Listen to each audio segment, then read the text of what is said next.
All right, so welcome back for another deep dive Deep dive number 2. into a world that you brought us. Well, your sources at least. Yeah, that's right. You know the drill, though. You give us a pile of information. Right. We extract the good stuff. We try to, at least. We do our best. The stuff Mhm. that makes you go, wait, what? That's right. We're your shortcut to being in the know. And this week, Oh. things are going to get a little conspiratorial. Yeah. We are back with Dark Journalist. Oh, boy. And this time, he's tackling G.I. Gurdjieff. Right. And his, let's be honest, pretty out there ideas. Okay. The live stream that we're dissecting is called Gurdjieff Law of Accidents Secret Mystery Revealed. Okay. So Gurdjieff's concepts, they can be complex, but essentially, the core idea is that events we perceive as random might have hidden meaning. Hidden meaning, huh? Well, leave it to Dark Journalist to find those hidden meanings. Oh, yeah. And maybe even invent a few along the way. Sure. Especially when it comes to the 2024 election, which she touches on in this live stream. Now, it's important to remember Dark Journalist's, shall we say, interesting history. Yeah, fill us in. This is a guy who is chummy with Alex Jones, infamous for his outlandish conspiracy theories, and has even had Roger Stone on as a guest. Okay, that's not a good start. No. So that should give you a pretty good idea of where we're headed with this one. Yeah. Let's just say buckle up. So let's get right into it. In the live stream, Dark Journalist drops some pretty wild claims about how forces are at play to manipulate the 2024 election outcome. Buckle up, folks. He even tries to tie this to Gurdjieff's law of accident, implying that certain events, seemingly random, are actually part of this grand scheme to rig the election. Okay.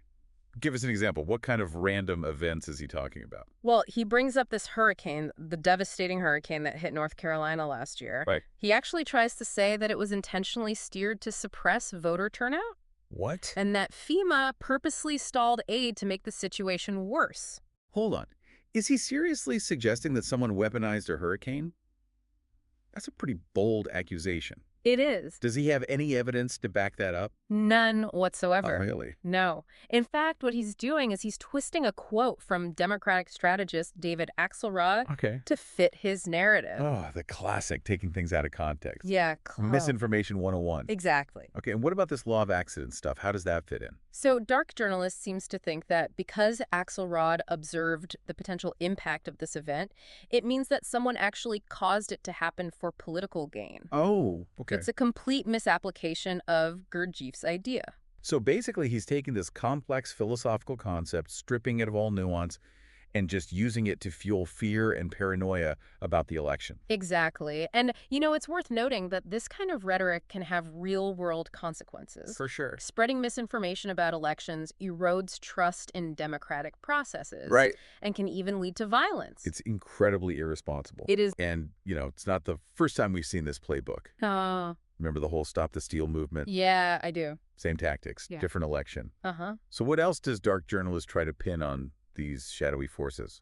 Well, he spends a good chunk of the live stream ranting about the Continuity of Government program, or COG. Okay. It's a real program. Right. Designed to ensure that the government can function during emergencies. Okay. I've heard of that. Mm-hmm. But I'm guessing Dark Journalist has a slightly different interpretation. Oh, absolutely. Okay, give it to me. He paints COG as this rogue entity, pulling the strings from the shadows, orchestrating everything from assassinations to UFO cover-ups, classic deep state stuff. Wait, UFOs. How do those fit into all of this? I thought we were talking about the election. Oh, Dark Journalist loves to connect those dots, even if they're light years apart. Okay. He claims that COG is hyping up the UFO threat to justify extreme measures, maybe even martial law, all to control the population. So basically, in Dark Journalist's world, COG is this all-powerful, all-knowing, evil mastermind behind every bad thing that happens. Yeah, pretty much. It sounds a bit simplistic, don't you think? To put it mildly, he takes this program, which has a very specific purpose, and just blows it up into this grand conspiracy theory.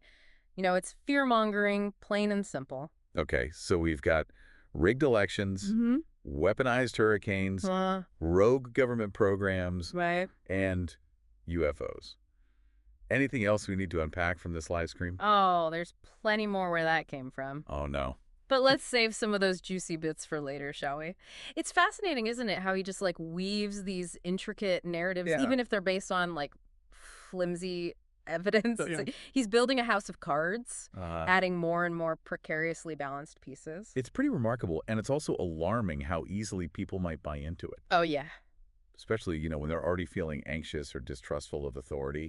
And that's what makes this kind of misinformation so dangerous. It is. It really preys on people's fears and vulnerabilities. Uh-huh.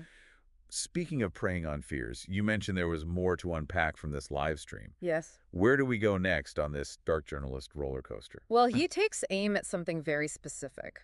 A proposed 28th Amendment to the Constitution. A 28th Amendment? What's that all about? So it's an idea that's been floating around for a while, mostly in legal and academic circles. Okay. The proposed amendment would address how to fill vacancies in the House of Representatives in emergency situations. Okay, that sounds practical. It does. What if something happened and a bunch of representatives were suddenly unable to serve? You need a way to fill those spots. Right? Exactly. So how does Dark Journalist spin this into something nefarious? Well, he claims this is all a cog power grab. Oh, he's back to COG again. So predictable. What's his logic this time?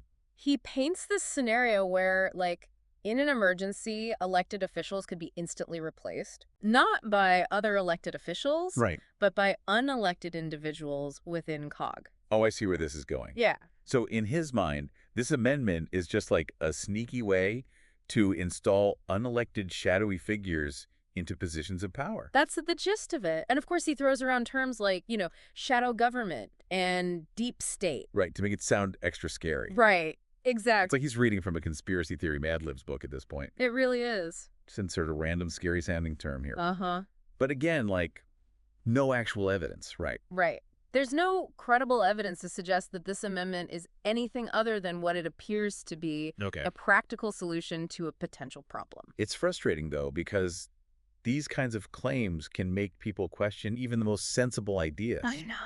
Like, how do you even have a reasonable conversation about election security or government continuity when someone is out there shouting about COG taking over the world? It's a real challenge. He's essentially creating a world where everything is suspect. Everything is part of some grand conspiracy. Right. And it makes it very difficult to have nuanced conversations about really important issues. So how do we combat that? I Yeah. mean, we can't just ignore him, right? His ideas are out there. They're influencing people. We can't, you're right.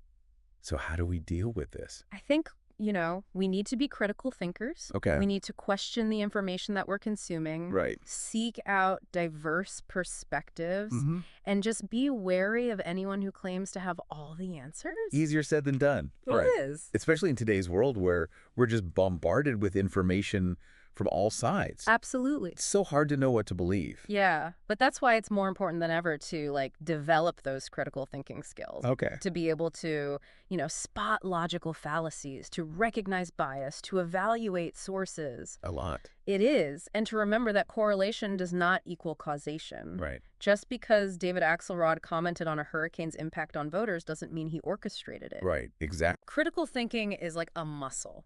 Okay.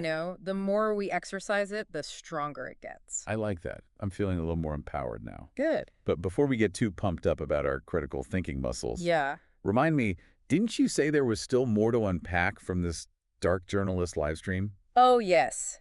There's a whole other layer to this law of accident business that he tries to apply to some, pretty high-profile figures. Okay. And it's not for the faint of heart. Okay, now you've got me intrigued. Lay it on me. Who are we talking about here? Well, he delves into the deaths of Marilyn Monroe and John Lennon. Okay. And let's just say his explanations are far from conventional. Marilyn Monroe and John Lennon. Yeah. Those are some heavy hitters. I'm almost afraid to ask. Oh. But how does he connect their deaths to this law of accident stuff? He suggests that their deaths weren't just tragic accidents, but were somehow orchestrated by powerful forces, potentially even by, the same shadowy figures he blames for everything else. Of course he does. Okay, so go on. He claims that Monroe might have known too much about the Kennedys' involvement in, Ooh. well, take your pick, Right. secret operations, UFOs, you name it. So basically she was silenced to protect those in power. Yeah. classic conspiracy theory trope. Yeah, it is. And what about Lenin? What's his take on that? He claims that Lenin became a threat because of his anti-war activism and his, growing influence on counterculture movements. Right. And he suggests that Lenin was assassinated, not by a deranged fan, Right. but by intelligence agencies. Oh, it's a pretty bold claim. Yeah. But let me guess. He doesn't provide any actual proof. He throws out some, circumstantial evidence, like Mark David Chapman's, odd behavior and his alleged hypnotism skills. Oh, hypnotism skills. Yeah. He even tries to tie Chapman to the CIA's MKUltra program. Oh, boy, here we go down the MKUltra rabbit hole. Yeah. It's almost impressive how he manages to weave together so many different conspiracy theories into one grand narrative. He does have a talent for it. He does. But it's a dangerous one. It is dangerous. Yeah. Because it's like he's taking these real tragedies, these complex and often unexplained events. Yeah. And just twisting them into these sensationalized stories right. that prey on people's fears and anxieties. Exactly. And it's important to remember that these are real people. Yeah. With real families and loved ones who are still affected by these events. Sure. It's not just some game to be played with. You're right. It's very real. It's easy to get caught up in the intrigue of the conspiracy. Yeah. But we have to remember the human cost of these tragedies. Yeah, absolutely. And the potential harm that spreading these kinds of baseless accusations can cause. For sure.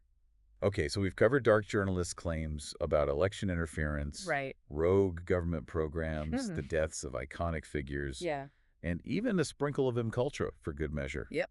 Is there anything else we need to address from this wild live stream? Well, he can't resist tying in another one of his favorite obsessions. What's that? Antarctica. Oh, of course, Antarctica. He sees the frozen continent as this, mysterious land full of secrets, hidden bases. Right. And maybe even, you guessed it, UFOs. Antarctica. Seriously. It's like he's playing conspiracy theory bingo at this point. He really is. But how does he manage to shoehorn Antarctica into a live stream about the law of accident and the 2024 election? So he drags in this figure, Lloyd Berkner, a prominent scientist from the mid-20th century. Okay. Berkner did some research in Antarctica, which DarkJournalist twists into this whole elaborate story about secret societies, UFO cover-ups, and even, wait for it, the assassination of President Kennedy. Okay, now he's officially lost me. Berkner, Antarctica, JFK. Yeah. How does he even connect those dots? It's convoluted, to say the least. He claims Berkner discovered something groundbreaking in Antarctica, something so powerful it threatened the established order, and that he was ultimately silenced to protect those secrets. Of course he was. Because in dark journalists' world, every death, every mystery, every unexplained event has to be part of some grand conspiracy. Exactly. It just all fits together somehow. It does. So we're left with another heaping pile of speculation and innuendo. Yeah. But there's a part of me that's almost impressed by his commitment to this narrative. It does take a certain kind of creativity, I'll grant him that. It really does. It takes a certain kind of creativity to weave together so many disparate threads into one grand tapestry of conspiracy. It's a talent for sure, but one that's being misused. Absolutely. Because while it might be entertaining to listen to him spin these yarns, we have to remember that these ideas have real-world consequences. They do. They can erode trust, fuel division, and even lead to violence. That's a sobering thought. It is. As we're wading through all of this, I can't help but wonder, does Dark Journalist actually believe all this stuff? Or is he just a really good storyteller who's found a way to profit from people's anxieties and uncertainties? That's the million-dollar question, isn't it? And I don't think there's an easy answer. No. Maybe he's a true believer? Right. Maybe he's a cynical manipulator? Uh-huh. Or maybe it's a bit of both. It's probably a bit of both. It probably is. It's like that saying, never attribute to malice that which is adequately explained by stupidity. Yeah, right. But in Dark Journalist's case, I think it might be a combination of both. I think so, too. Whatever his motivations, though. Yeah. The impact is the same. It is. He's spreading misinformation and feeding into a culture of fear and distrust. Right, which is incredibly dangerous. It is. And that's something we need to be mindful of, especially as we head into another election cycle. We can't just sit back and let these kinds of narratives go unchallenged. We need to be informed. Right. We need to be critical thinkers, and we need to be willing to call out BS when we see it. Couldn't have said it better myself. And that's what we're trying to do here, right? That's right. to help people navigate this increasingly complex and often overwhelming information landscape. Exactly. And to remind them that they're not alone in this. We're all in this together. That's a good point. It can feel very isolating when you start going down these rabbit holes. For sure. And it's important to remember that, there are people out there who are trying to make sense of it all. Trying to do the work. Yeah. And, to have those critical conversations. Well, that's actually a good segue into the final piece of this dark journalist puzzle. Okay. Remember those recurring themes we talked about? Oh, yeah. The shadowy forces, the secret agendas, the hidden truth. He's got quite a repertoire. He does. He does. So what's he pulling out of his conspiracy theory hat this time? Well, this is where he tries to tie everything together. Okay. He suggests that all these seemingly disparate events, Right. from Marilyn Monroe's death to UFO sightings to this proposed 28th Amendment, are all interconnected. Okay, I was wondering when he was going to try to connect all those dots. It was coming. It was coming. He's got to bring it all home somehow. Right, exactly. So he suggests that there's this, hidden hand at play, a group of powerful individuals orchestrating events from behind the scenes. The puppet masters pulling the strings. You got it. Another classic conspiracy theory trope. Right. But he doesn't actually name names, does he? No. He just kind of hints at their existence, creating this sense of shadowy menace. Right. Without ever providing any concrete evidence. Of course not. That would ruin the mystery. Exactly. But seriously, what is the point of all this? Yeah. I mean, besides generating clicks and views, Yeah. what does he hope to achieve by weaving these elaborate narratives? That's a great question. And honestly, I'm not sure he has a clear answer himself. Yeah, I don't know. Maybe he's trying to awaken people to what he sees as the hidden truths of the world. Okay. Maybe he's trying to build a following of like-minded individuals who feel disenfranchised and distrustful of mainstream narratives. That's probably a big part of it, right? Probably. Appealing to people who already feel like they're on the outside. Exactly. And they're looking for answers. And he's providing those answers. Yeah, in a very, seductive package. It's a seductive package. Yeah. You can't deny that he's a good storyteller. Oh, he is. He's got the music, he's got the lighting. Yeah, he's good at what he does. He knows how to weave a tale. He does. Or maybe he's just a really good storyteller. Yeah. Who's found a way to tap into our collective anxieties and uncertainties. It could be. I mean, we all have those. We do. And he's just, giving voice to them. Yeah, and exploiting them, I would argue. Right, exactly. Whatever his motivations, though, it's clear that his work has an impact. It does. He's reaching a large audience. Huge audience. Huge audience. I mean, he's got millions of views on some of these videos. He does. And his ideas are resonating with people. And that's what makes this so concerning. It is. Because these kinds of narratives, even if they're presented as entertainment, Right. can have real-world consequences. They can. They can make people more susceptible to misinformation. Right. More distrustful of authority and more likely to see conspiracies everywhere they look. It's like he's planting seeds of doubt that can grow into full-blown paranoia.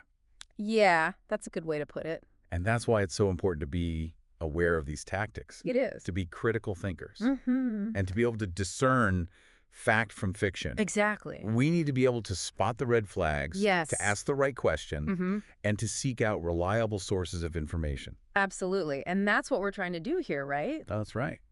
To equip people with the tools they need to navigate this increasingly complex Yes. and often treacherous information landscape. It is treacherous out there. It is. Especially online. Especially online. It's like the Wild West of information. It really is. You never know what you're going to encounter. It can be scary. It can be. So be careful out there. Yeah. Wear your critical thinking armor. Exactly. Yeah. Because we're not just talking about some harmless entertainment here. No. We're talking about ideas that can have a real impact on people's lives, Yeah. on their beliefs, Mhm. and on their behavior. Absolutely. And we need to take that seriously. We do. It's not just a game. No. This is real life. It is. So as we wrap up this deep dive into Dark Journalist's world, Yeah. what's the key takeaway for our listeners? I think it's important to remember that critical thinking is an ongoing process. Oh, It's not a one-time thing. Right. We need to be constantly questioning, yeah. evaluating, Mm-hmm. and seeking out new information. Right. We can't just accept everything we hear at face value. Right. Especially when it comes from sources that have a history of promoting misinformation. Absolutely. Like Dark Journalist. Like our friend Dark Journalist. Exactly. So, be skeptical. Okay. But not cynical. Right. Be open to new ideas, but not gullible. I like that. It's a good distinction. And be willing to engage in, respectful dialogue even when we disagree. Even when we disagree, which can be tough these days. It can be very tough. Feels like everyone's just digging in their heels. Yeah, it can be hard to find that common ground. It can be hard to even have a conversation. It can, but it's important. It is important because at the end of the day, we're all in this together. We are. We're all trying to make sense of the world. Yep. To find our place in it and to create a better future. And that's a lot easier to do when we're armed with the right information, the right tools. The right tools. And the right mindset. I like that. Well said. And on that note, I think it's time to wrap up this deep dive. Okay. I don't know about you, but I'm feeling a little mentally exhausted after spending so much time in Dark Journalist's world. I hear you. It's definitely a lot to process. Yeah. It's a lot. Doom and gloom. Yeah. But hopefully, it's been a productive exercise. I hope so. Maybe we've helped some people develop their critical thinking muscles. Yeah. Maybe we've sparked some interesting conversations, or maybe we've just given people a good laugh. Yeah. I'll take any of those outcomes. Me too, because that's the beauty of a deep dive, right? You never know what you're going to find. It's funny you should mention laughter. Oh, yeah. Because there is a certain entertainment value to all of this. Right. Like, it's like watching a really well-produced, albeit totally bonkers, documentary. Oh, absolutely. He's got He knows how to make it compelling. the dramatic music, the shadowy lighting, that deep conspiratorial voice. Oh, yeah. It's like he's channeling your inner Rod Serling. Right. Little Twilight Zone action. But that's part of what makes this so dangerous. Yeah, it is. He's packaging these outlandish claims in a way that's both compelling and accessible. Yeah, it's infotainment disguised as investigative journalism. Exactly. And unfortunately, for some people, there's not a whole lot of distinction between the two. Yeah, it's a slippery slope. It is. That's for sure. But hey, that's why we're here, right? That's right. To shine a light on these tactics, to help people spot the BS. Yeah. And to encourage them to, think critically about the information they're consuming. Absolutely. And hopefully by debunking some of these claims, we can empower people to, make up their own minds. Exactly. So as we emerge from this deep dive into Dark Journalist's world, what's the final thought you want to leave our listeners with? Well, I think it's important to remember that critical thinking isn't just about debunking conspiracy theories. Okay. It's about applying, a healthy dose of skepticism to all information, regardless of the source. Right. Don't just take things at face value. Ask questions. Yes. Seek out multiple perspectives. Yes. And be willing to change your mind when presented with new evidence. Absolutely. And most importantly, don't be afraid to admit when you don't know something. Yeah, it's a good point. There's no shame in saying, I need to do more research, or I'm not sure what to believe. That's a great point. We live in a world where everyone seems to have an opinion on everything. Everyone's an expert. And it's easy to feel pressured to have all the answers. Yeah, like you have to have a take on everything. You have to have a hot take. Yeah. But it's okay to acknowledge uncertainty. It is. It's actually a sign of intellectual humility. It is. Which is essential for critical thinking. Absolutely. So I think that's a perfect note to end on. I agree. Just a reminder that we're all on this journey of learning and discovery together. And it's okay to not have all the answers. And who knows, maybe the process of, questioning, exploring, and even debunking these outlandish claims will lead us to a deeper understanding of ourselves and the world around us. That's a really optimistic way to look at it. I try to be. I like that. Well, on that note, it's time to wrap up this deep dive. Okay. Thanks for joining us on this wild ride through the world of Dark Journalist. It's been a pleasure as always. Until next time, keep those critical thinking caps on. And remember, don't believe everything you hear on the internet. Or from guys who hang out with Alex Jones. Exactly. See you next week for another deep dive into, well, whatever you throw our way. Looking forward to it.